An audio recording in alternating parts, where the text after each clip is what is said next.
Has it ever occurred to you that nothing ever occurred to God? God had never, in any moment, as God went, oh, wait a minute, yeah, I forgot about that. Right, it's no surprise So to he him. must have known what he was getting into when he called me into this. So here I am, Lord, you're going to have to do this, and just really get out there and trust him. I think the problem we have with trusting God is that we're all trying to get psyched up on the preacher stories of when he trusted God. We don't have our own stories, and sooner or later you just got to jump out of the boat. Living, he loved me. Dying, he saved me. Buried, he carried my sins far away. And rising, he justified. Freely forever. One day he's coming. Oh, glorious day. Oh, glorious day. Well, it's always so good to spend time with my buddy Mark Hall of Casting Crowns. Hey, I'm Keith Stevens, and Mark will share about some of his music and how to trust God in your life and how to be intentional with your time with your kids and how that becomes a real blessing in your life. I love that song. I love that song. I love that song. Hey, Keith. Hey, Mark, so glad you checked in this morning. And there have been so many tornadoes and storms, especially across the central part of the United States. And even in the southern part of the United States, a lot of people still cleaning up after the storms. Man, it has been a tough go, has it not? Heartbreaking. We just packed up all our stuff and went to Cullman, Alabama about 2 weeks ago, right after the big storms, and just set up out in the field with generators because they didn't have power yet, and just had some worship and encouragement time with the people there. And man, you know, all I can say at the end of those moments is Jesus himself said, in this world you will have trouble. And that's the part that somehow isn't getting communicated anymore. We feel that if we love God, everything's supposed to work out, and we're not supposed to have trouble and problems. And you know, most of the New Testament was written by people in prison. You know, none of those guys made it out alive. So we can see in the New Testament that hard times are going to come. But he says, in this world you will have trouble, but take heart, I've overcome the world. And I think the joy that comes from Jesus is so different from happiness. You know, happiness is based on what's going on around you, but joy comes from who is in you. And that's why I think the song Praise You in the Storm connects with a lot of people during this time, is because it reminds us that, you know, no storm can take him out of my heart. You know, no storm can wash away the joy that I have inside.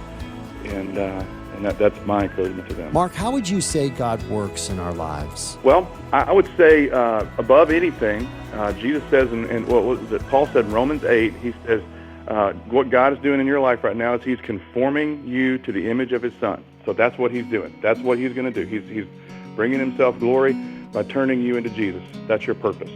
So that means right now, all you've got to set your mind on is knowing him and making him known.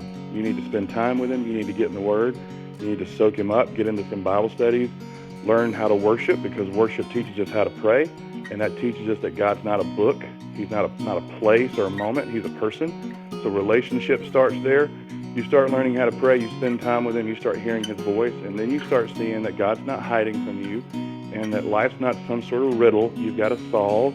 He wants the best for you too. And then you start praying, Lord, what is it you want me to do? And I think another thing we mess up on is, Lord, what do you want us to do in 10 years? No, we need to say, what do you want me to do right now? So I think walking with Jesus is just doing the very next thing he said. If that's the person you want me to share with, I'm gone. I'm doing it. You want me to teach this class? I'm in. Let's go. You want me to do this mission trip? I'm going. And it's just one thing at a time until you end up walking with him and keeping in step with the Spirit, as Paul said it. Can you share a little bit about the song Glorious Day? Glorious Day is actually an old hymn called One Day. And big song for me when I was a kid, man, because it just like the whole gospel in one song. I really loved it, third grade on. And as I grew older, musically, it didn't quite gel with me as much, and I kind of undiscovered it, if that makes any sense.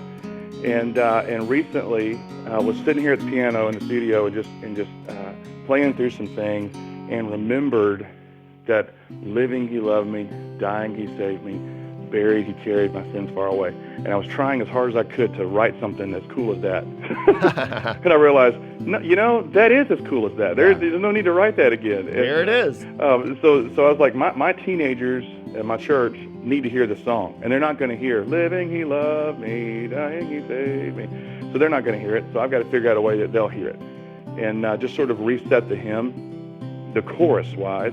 And then a friend, Michael Bleeker, who's a worship leader in another church, had done it as well, and heard the way his verse went and flowed. And so what I did is we took the way I was writing the chorus, the way he was writing the verse, we sort of melded it together, and I wrote some channels in the middle of it, and it's just really, it's just all about the church having a moment to worship and reflect on Jesus' life and what he did and what he's doing, and I think it went well. What is the best way to spend intentional time with your kids?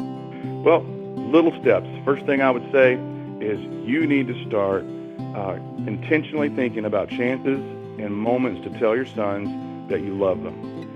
You think they're tough, and you think they don't care, and sure, you might be looking at the top of their head when they say it because they're just looking at the floor, but they need to hear you say that. They also need to know that you approve of them, that you're proud of them. They are searching for someone to be proud of them, and they're going to find it somewhere, and they'll change their lifestyle and whatever they can sometimes to find that. So they've got to find that in you.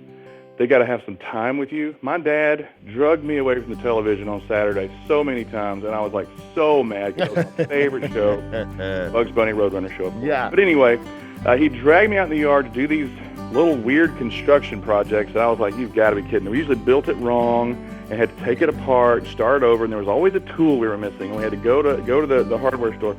But man, it's in the car during those times that it was just intentional. You know, it's just, let's talk about stuff. Let me tell him what it was like, what happened when I was a kid, and ask him about things. It's not just, how's school, how's this, good, we're done. 'Cause they're not sure you really want to know, you know, so they're gonna say it was fine and see if you keep pressing. Boy, sometimes it's so hard to trust God in your life. How do you do it, Mark? Let me tell you, man, there's a book that rocked my world, and it's called Raising a Modern Day Knight. Raising a Modern Day Knight. Okay. By a guy named Robert Lewis, and it just really got in my business, and it didn't just say, hey, you need to be this, go get them. It gave me a plan, and that really kind of revolutionized some things in my student ministry as well. So I would look for that. Boy, that's excellent. That's excellent. Mark, tell me about overcoming fear. Do you ever get scared by what God has called you to do? Always.